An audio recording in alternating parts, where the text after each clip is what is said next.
Hello, my name is Gary Dunn, and welcome to The Profile. And tonight on the show, we have the legend, Mr. Wayne Green. How are you, Wayne? Good, mate. How are you? Yeah, fantastic. Thank you very much. Thanks for coming in. Pleasure, man. Where were you born? Victoria Park. Victoria Park? Yep. That's a bit different. Most people are born at St John of God. Yeah. But, no, St Anne's, I think it's called. St Anne's? Yeah. Yeah, fantastic. I thought I was born in Bunbury until recently. Truly, I checked my birth certificate. Okay. Yeah. So I'm not a Bunbury boy anymore. No? And you always thought you were the boy from Bunbury? Yeah. Wow. Yeah. You went through your whole life thinking that? Pretty much, yeah. Okay, okay, do you play any instruments? I know you sing, Wayne. Yeah, I play guitar very badly. Yep. But I learnt so that I could write songs. Yep. And You've being always, lazy. You've always been a lyricist. Yeah. Yeah. Yeah. And being lazy, I waited till I was in my 30s. But it made a big difference when I learned. Yeah. Yeah. Now, what was the turning point in your life that you thought, I'm going to be a singer, songwriter, I'm going to entertain people?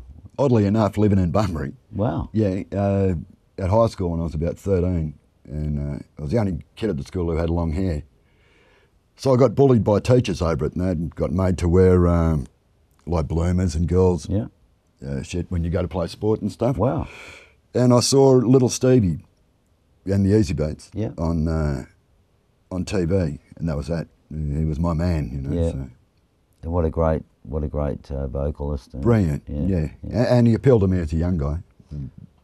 So, next question: who is your biggest influence? Would that have been Stevie Ray? I'd have to say that because of that. Yeah. Yeah. What was the first album you bought? First album I bought was Cheap Thrills by Janis Joplin. Yeah. Which I loved and locked myself in my room for weeks with it. Without drugs or anything. I was only about 17 or something, or 16. Yeah. It just blew my mind. It took me somewhere else, yeah. Yeah, wow. It's amazing to hear that you lock yourself in the bedroom, because I did a similar sort of thing as well. To learn guitar, probably, did you? Yeah. But, you know, same, just locked in there. Yeah. Blowing yourself away with what you're hearing and what's going on in life. What was the first concert you went to? Ray Brown and the Whispers. Wow. In Bunbury again, about 1965, I think, at the Rowing Club. Yeah. When everybody used to stomp, I just stood and watched. I still love Ray Brown now. I love that music. Yeah. Yeah. So, born in Victoria Park, always thought you were a Bunbury boy, but so you obviously went to Bunbury at an early age? Or? Yeah, grade 7 and my 3 high school years. Yeah. And I actually hated it that much, I fled.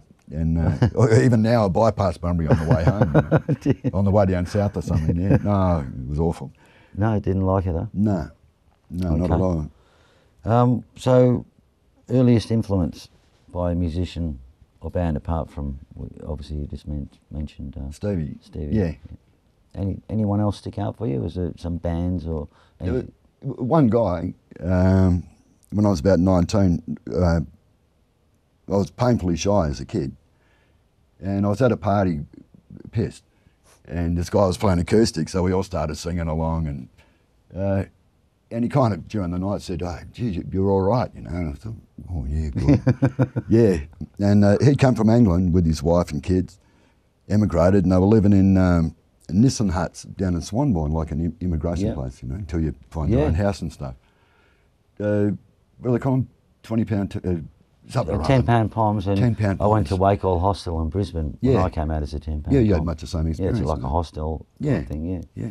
And he helped me form a band. He came over to my place, we became really good friends. Yeah. And got some, just whoever we could find pretty much. It was pretty rough. Yeah. And when I got going, he left, and he's never played since. He was working at Claude Neon Signs. All right, yeah. And wasn't much interested in playing anymore. Wow. And he played with John Lord and all kinds of people in England. He'd toured Europe, and he seemed older to me then. He's probably only 26. So he's pre-Deep Purple. Yeah. Wow. Great guitar player, like. Yep. And then what? Just stopped and didn't. That was it. Wow. Yeah. He gave me a hand, and and I think we did one gig in a coffee shop or something, and then we got another. I can't even remember who we got in after that. Yeah. And I just scrabbled around. And then you played in a band with John Mayer, I think called Shelter. Yep. Yeah. Tell us a bit about that. Well, I struggled around just meeting people and being shy and singing with my eyes closed and all kind of things. And a friend of mine was a sax player, and John, it was getting in a band with John, and I used to go and watch those guys underage sneak into nightclubs and stuff. and Dennis James, who's my lifelong friend. Wonderful guy. And and it was a brilliant music scene, you know. I always looked up to Dennis when I saw him play. Yeah. He reminded me of Keith Richards, I think. Yeah, he's a beauty. That rock and roll. Yeah, he's living in Pittsburgh now. Oh, right. He's got a radio show. Has he really? Yeah, and playing pretty much a lot of Australian stuff. And yeah, good on him. Yeah. Great. Yeah, so my mate said, so those guys had a name, you know, like John Meyer was a pretty big name. He was playing at 16 or something, and I used to go and watch him, even though I was older than him. So I thought that was pretty big. And I joined him, and Bob Fortescue, who's another lifelong friend. Great player. Yeah. And a bloke called Dave Little playing drums, who I actually had a fight with once, and I haven't seen him since. But he doesn't play anymore anyway. Yeah. And I thought that was pretty big. And then they kicked my mate out, the sax player, which is pretty harsh. Yeah. So I sort of kicked off from there at Canterbury Court. Canterbury Court, Court Hotel and Sandgroper and all that stuff. Yeah. Sandgroper definitely saw AC/DC there. Yeah, I saw him too. Yeah.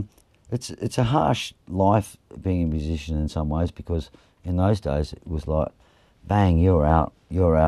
Then you'd form another band there, and the same guy from that other band, and you know, all sorts of things going on. Wasn't there? Yeah, a lot of prima donnas, and you could afford to do it, but you could also quit a job in those days, walk home at lunchtime and go back the next day and get another job. There you go. Yeah. So bands were kind of incestuous. Yes. And you get the shits with somebody, mongrel and all that kind of stuff.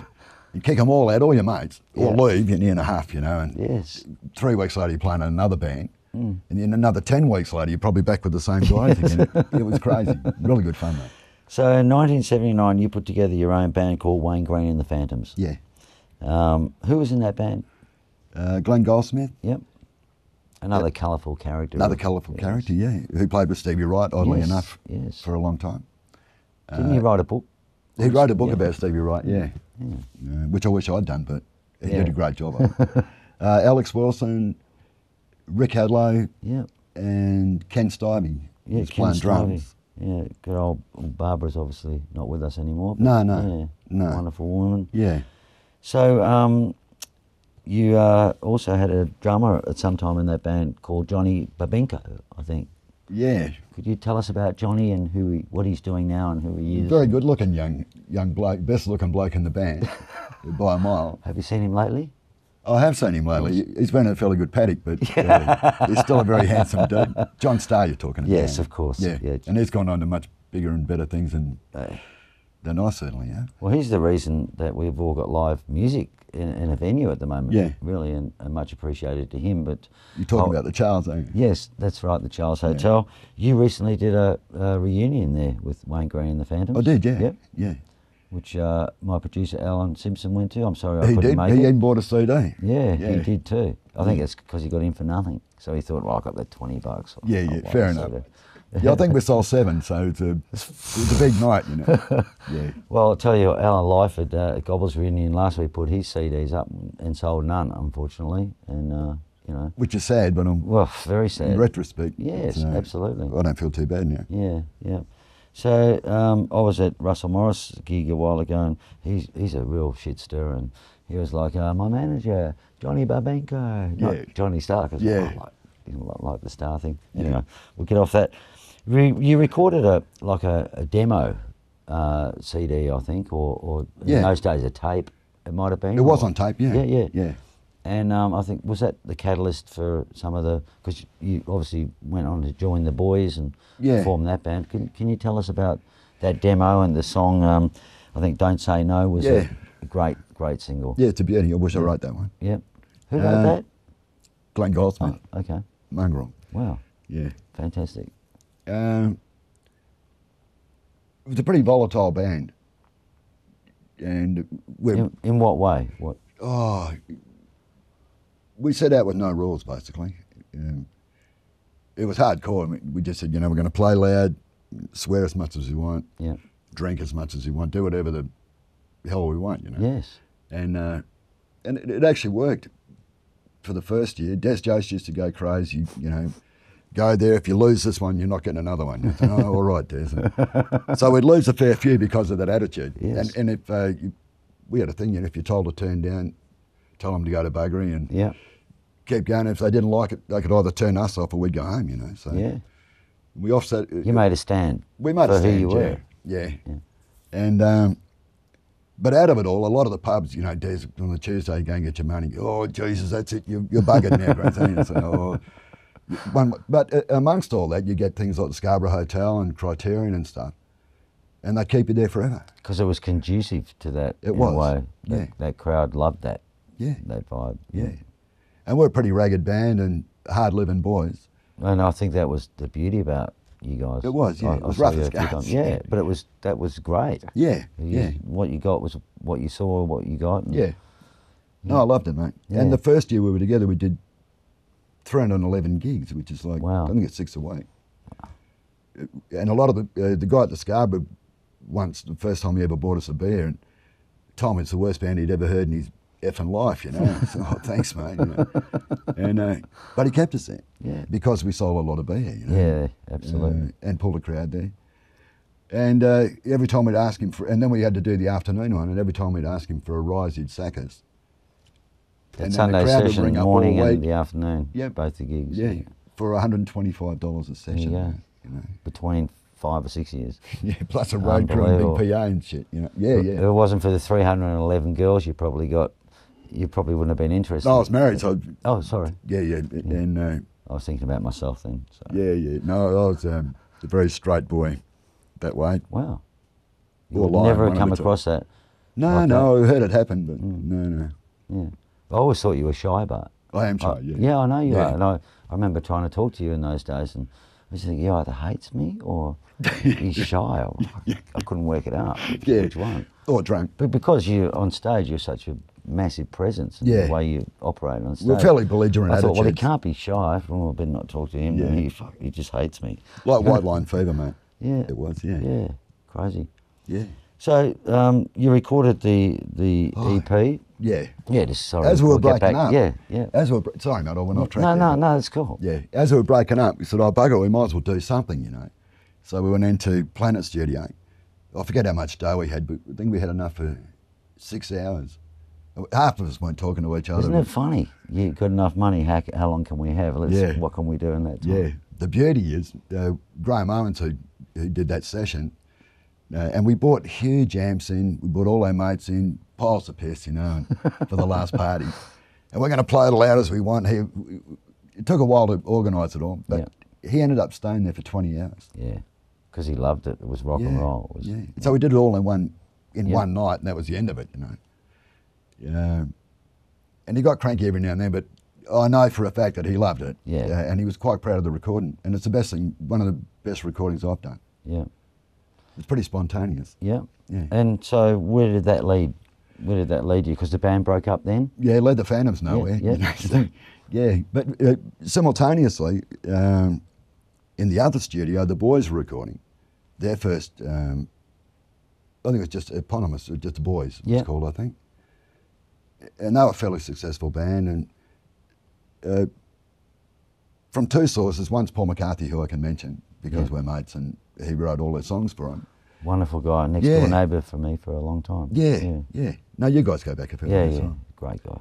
And he said they were sort of, you can spend too long in a studio and crawl up your own bum, And he said they're all feeling like that. And they saw us, drunken idiots, wandering around for one night. Just doing it. Yeah, and they actually heard the demo and went, how can it be that why is it so hard for us, Yeah. So they did their album and went really well with it, of course, which I don't want to talk much more about that particular thing. Yes, yeah. Because it all got a bit sad and nasty in the end. It hit a raw nerve for you? Brent got stitched up and all kinds of stuff, so... I had secret rehearsals. I had letters from 14-year-old girls written in red lipstick, we love Brent, we hate you, we hope you die, you old bastard, Was that hard for you to handle? That? Yeah, no, I was 30 years old, Yeah. Oh, no, it didn't bother me at all. It was like water off a duck's back, Yeah. but I thought, God, what am I getting into? Yes. So, and it was all a bit ugly, but overall I got to tour. The first gigs I did with them was touring with the Kinks, Yeah. my childhood idols, in good venues, staying in good pubs for a change, Yeah. a bit different than the Phantoms. And that album was like Inside the Cage, so Yeah. it was a little bit more rockier, if you like, than the first sort of album, which was more like It was a great pop album, I think. pop album. Yeah. Yeah. For want of a better word, I don't want to upset anyone by saying that. No, I but think pop's a good word. yeah, and I think Inside the Cage was a bit more. Yeah, Yeah, that's why rocky they got me. Yeah. You know, rougher edge, Yep. more of a rock and roll thing. Yeah. Which went great in Sydney and Melbourne and all those places, but it was hell playing here because no one was going to wear me being in the band. So, and then that kind of had its life. But I got a lot of great experience out of it. Singing in a major studio was great fun. Yeah. Even though the producer was an absolute mongrel. Wasn't that Buzz, I'll do anything for $13.95 That's drop? the man. Yeah. I had to be restrained for 6 weeks from wanting to punch him and choke him. Yeah. And it was awful. He made me sing. I sang guides for 3 weeks. Wow. Well, because he was a drummer, and he reduced the drummer in the band, Frank, to tears. He was a kid, and also a better drummer than Buzz Bidstrom Oh, was. absolutely, hands down. Reduced him to tears, and I had to keep doing over and overs, which I didn't mind. But I'd say to him to keep stuff, and they didn't keep any of it. And in Wow. the end, after all the mucking around, I got a bottle of scotch and some Mullumbimby heads, I think, someone gave me. Oh, they were good. And I did it all at once. Yeah. In the very last part of the session. Wow. And I sound like, on the record, I sound like I'm singing under a pillow. The production's awful. I don't have the record at home. Yeah. I like the songs. I hate Yeah. the playing's fine. I hate the record. Yeah. It's awful. Wow. Okay, so let's move sideways a little bit. Other jobs throughout your life, have you had any? Because as musicians, we always have to supplement our income. Yeah, I've had a lot. Tell me. Oh, God. Well, I've just, so many of them, especially as a kid, you know, you go and get a bricky's labourer's job. Yep. When I left school in Bunbury, I worked in a timber mill first. Yep. And you could actually, you know, go, oh, God, you know, and you could nick off at lunchtime and not come back. And the next day, go and find another job. Yeah. But I went to Dampier. I wanted to be a poet, and I hated Bunbury, so I wanted to get out, you know. So I got on a bus, and I had a big book of poetry I'd written and stuff. And I got to Dampier, and I went to this place called Concrete Construction or somebody, because jobs were available, 1967 or something. Yeah. And I weighed about 7 stone, you know, had long hair, beetle hair. And went into this place, and what do you do? You know, we need concrete finishes, you know, and can you do that? Yeah, no worries, you know. You just did it. Yeah, so I went to the job, and after about an hour, a bloke came up and he goes, on the shoulder, you know, he goes, mate, you don't know anything about concrete finishing, do you? No. So they put me in digging culverts, like big, huge ditches with a lot of Yugoslav guys straight off the boat, and pretty hardcore business up there. Absolutely. So I think I lasted about 8 weeks, but it was really good fun though. Yeah. I just knocked around all my life until I fell into music pretty much. So if you were stranded on a deserted island, Yep. You could only take one album with you, what would that album be? Easy one that's a double. It's called The Modern Sounds of Country and Western by Ray Charles. Wow. Unreal. Because you had a Nashville came knocking on your door one day, didn't it? Again by accident, yeah. Can you tell us about that? Yeah, from, I've told you about going to King's Cross and busking and all that kind of stuff. No? Should I go back and No, ask you? that's fine. No, we were talking about it there. You did before. Yeah, Sorry. no, I got really jaded with music. So a mate of mine and I nicked off to Sydney. I just had enough of it, you know, I was really cynical. So we went busking in King's Cross. He could play guitar and I couldn't, but we sang together really well. Yeah. He's a great singer.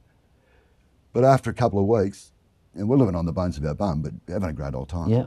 And after a couple of weeks, he gave it away, you know. And what am I going to do, mate? So he showed me DAG. Dead Flowers, you know, when you're sitting there in your silk, yeah, like that. Yeah. So, God. So I worked out cheating hard a few songs on you and just followed my voice all in DAG, Yeah. 3 chords on you.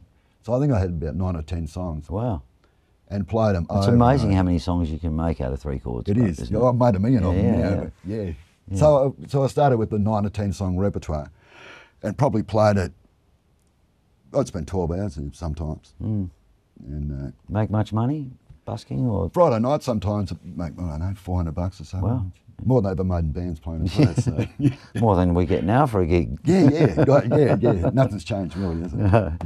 No. And that was a great experience. And then because I could only strum simply, I tended to write country stuff. Yeah. And again, by accident, I sent some back to my brother, and there was a bit of a country thing happening here. He used to manage the Frames. I think Don and Dean, those 2 guys went off into the country thing. Yeah.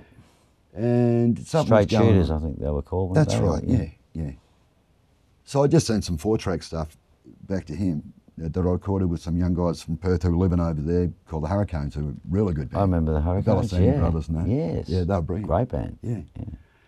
And something happened and he sent me the day back and I recorded like an album's worth, but not very expensive, a demo style thing. And then Phil Bennett, a West Australian guy again. Fantastic keyboard player. And a good mate. Yeah, very nice His guy. brother's a film director. That's right. So Phil was talking to him, and his brother's a fan of mine, and said, "Oh, Greenzo's doing country music," and bull dust, you know. But he heard it, and then it went on from there, and they were going to make a movie about my life, a small film company in Sydney, and it went to over to Nashville, and Who played you? I was going to be myself. Okay. Yeah. And then it went on from that. And, I think it was Disney got involved and they wanted to change all the characters and Americanise it. It was going to be more of a dark comedy. Yeah. With some heavy rock and roll stuff in it, based on true fact. And I signed with Warner Chappell over there. And also because when I was younger, I'd gotten a bit of strife. I could never stay there long enough to make it pay. And I could never get a green card. I was on a waiver. Yeah. But I had a great 4 or 5 years during that project, and they put me up in the Blue Mountains to write songs. I've never been treated like that. It was really good fun. Yeah. But apparently a lot of movies don't get made, you know, that's right. whatever it is. Yeah. So after a while it fizzled out, you know, but the experience was great though. Yeah. And then I had to go coming back here and trying to hit the country scene. Yeah. And being an ex-rock and roll singer, prone to get drunk and swear a bit. It didn't work, you know. What was your drink of choice in those days? Mate? Well, always beer. Always beer? Yeah, but I think at that particular time, gin would have been high on my list. I should Okay. think. Yeah, civilised. Tonic? Yeah, if any around. Otherwise, yeah, gin and tonic's great. Yeah. I don't mind one of those now and then. No. You were involved with a really good friend of mine who I played with, Phil Ford. Yeah. And a United Rock project. Yeah. You recorded a single called Parlour Girls, I think it was. Yeah. Can you tell us a bit about that experience with Phil and that whole It was thing? great. The final recording was called Symbiosis, I think, which real coming together of spirits and all, especially in a cynical world where a lot of musos give each other heaps, you know. But Phil's very spiritual. It was, yeah. He introduced me to transcendental meditation. Yeah. I think someone mentioned on the show the other week about Des Jose being involved with that as well. But yeah, I found myself, you know, there with Phil and, you know, doing the whole transcendental I took the easy way with acid. Oh, okay. Yeah, when I was a younger bloke. Yeah. But I get what you mean, though. Yeah. Yeah, he pulled a whole pile of bands together. Steve Tallis was involved as well. He had a record store at the time. And I think it was 10 at a time, and you'd all do recording at No Sweat Studios at the time. Where was No Sweat again? Out in Aussie Park, I think. Yes. Yeah. With Rowan, was it Rowan? The guy's he name ran there? it. And it had something to do with, I think my brother might have been involved, Neil Scott. Neil Scott. Yeah. And so 10 bands would go and put a track down. And then you'd go and play at Rockwell's, and you'd go and play, I can't remember, 10 bands, probably 4 songs or something. it was all fairly well organised. Yeah. But a great deal of friendship and love was Yeah. involved in it. Yeah. And then it finished. There was 3 cassettes, and then it finished in a vinyl LP. Yep. And I recorded Parlour Girls with Did The that chart? Injectors. Did that chart that song? Or? No. It did, no. It should have. It's a beauty. Yeah, absolutely. Yeah. But yeah, with Mark Lizotte and Yeah. without Brett Keys, basically Innocent Bystanders. Yeah, Johnny Dalzell and Yank and Bernie That's Sachs. And Yeah. he's in Darwin now. Yep. So you mentioned your brother Greg. Is it true that Father's Day is held at the entertainment centre for Greg with the amount of kids that he's sort of got around the joint? Very possibly, yeah. You'd be the the biggest uncle of all. Yeah, well, actually, he's. We might need a bigger venue because I've got 16 grandkids and he's only got 2. So.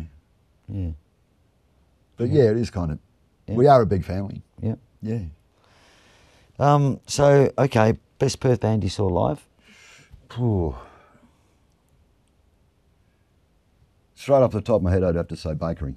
Bakery. Yeah. Yeah. Before I was ever in bands and that. It's amazing that 3 or 4 or 5 times in the last 10 weeks, probably Bakery. Is that right? Yeah, absolutely. Yeah. Oh, magic. Yeah, absolutely magic. Okay, your favourite TV show growing up? Wagon Train.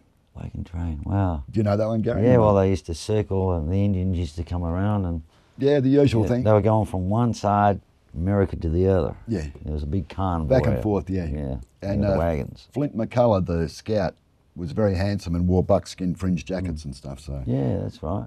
which led me to my lifelong love of cowboy shirts. Okay. Wow. Yeah, that's right. I used to see you in cowboy shirts on stage. Yeah. So you got a really nice tattoo on your arm there. What? The Beatles. Yeah. Yeah. Wow. So would they be your biggest influence? Rolling Stones was my biggest. Stones, Beatles. Yeah. When you're a kid, when I was a teenager, you had to be one or the other, like a I tribal agree. thing. Yeah, yeah. There The was. Stones boys were scruffy and rockers, and the Beatles were, well, Yeah. best band in the world anyway, really, Yeah. I guess. But my son got one. He fell in love and he's That's only great. 18. That looks Yeah. great. And Can you get that, Strawny? he collects all their vinyl now. Yeah, yeah. And so I asked him about a year later if I could rip it off, and he said, yeah, he's happy for me to. Fantastic. Yeah.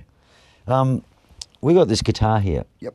I'm not allowed to say anything about the guitar at all, what we're Yeah. doing with it. I've been banned from talking about this guitar, I've but heard you've been warned. I would just like you to sign it.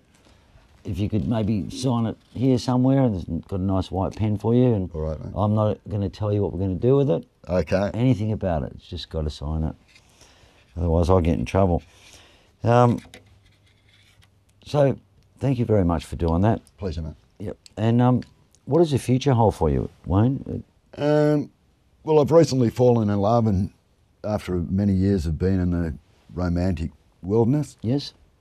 and my new darling is a singer herself, so we're doing singing projects together, just starting, and she has her own band, and I've got mine.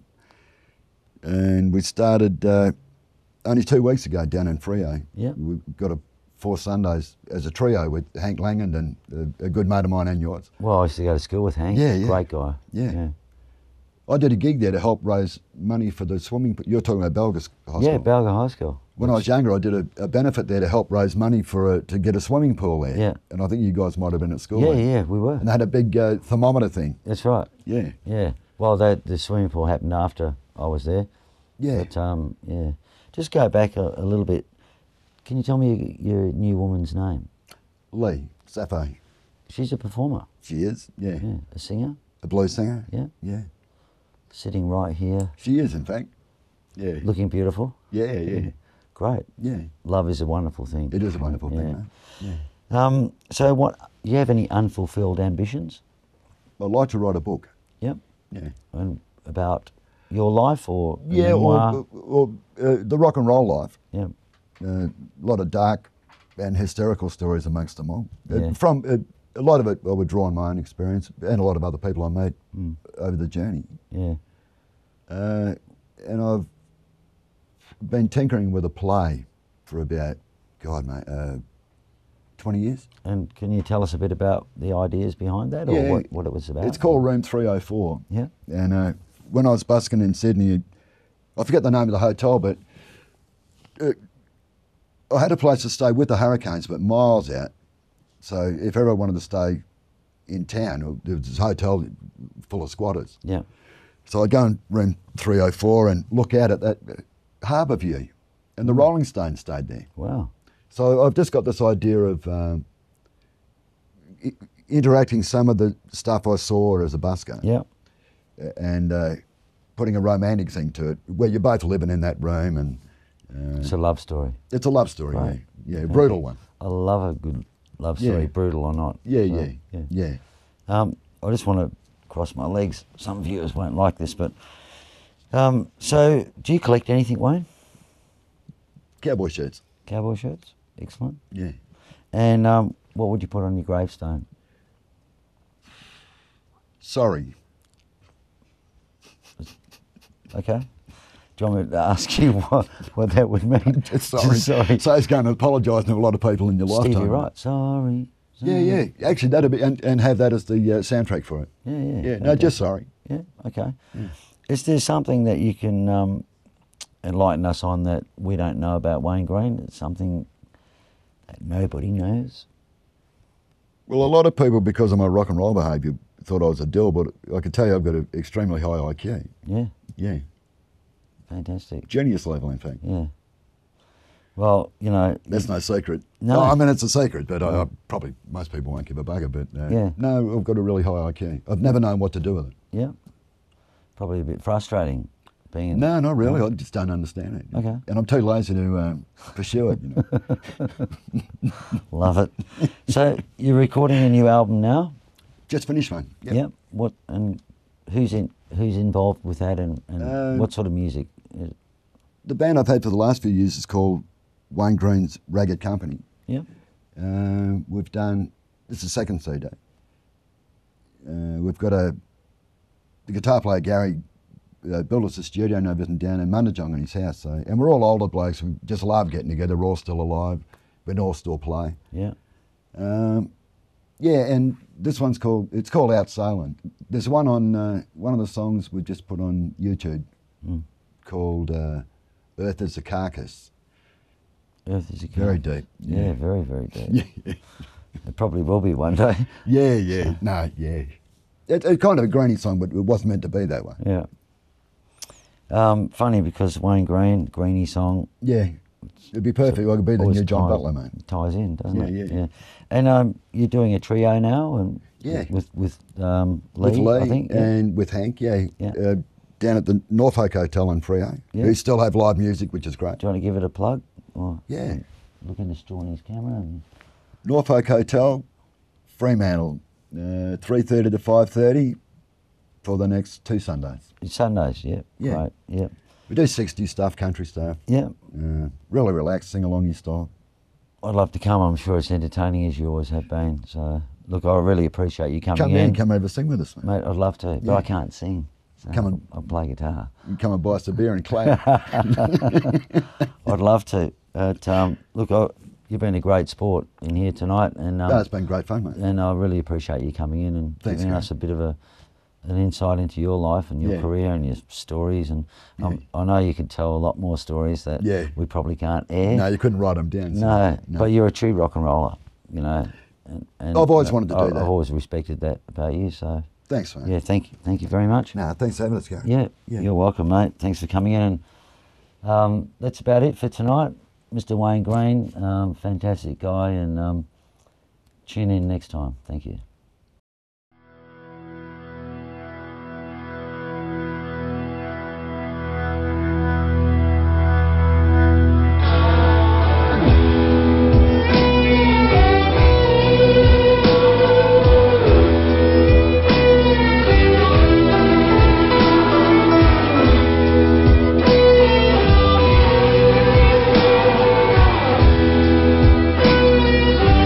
Earth is a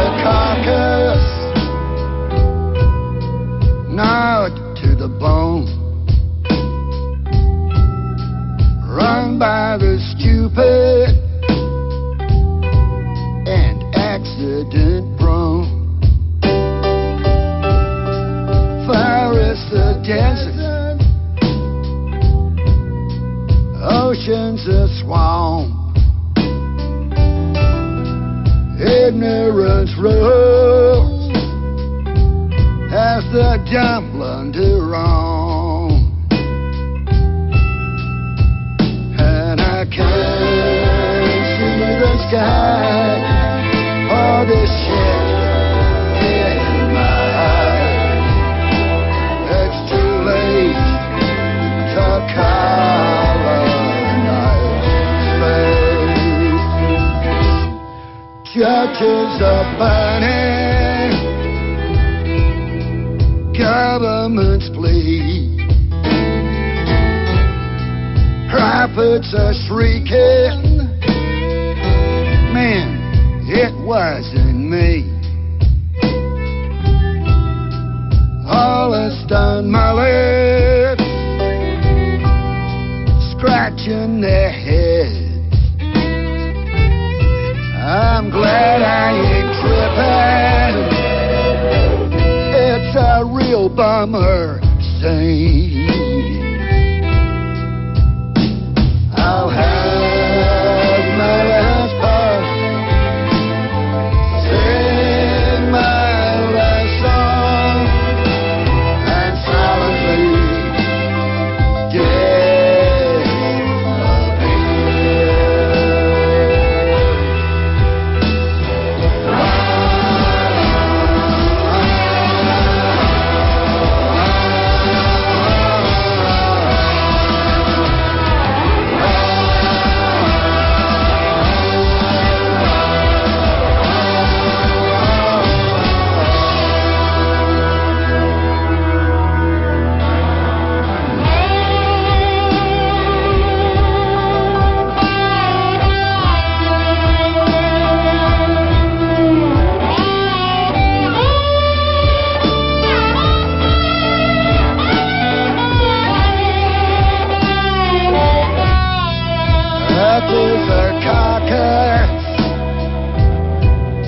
not to the bone,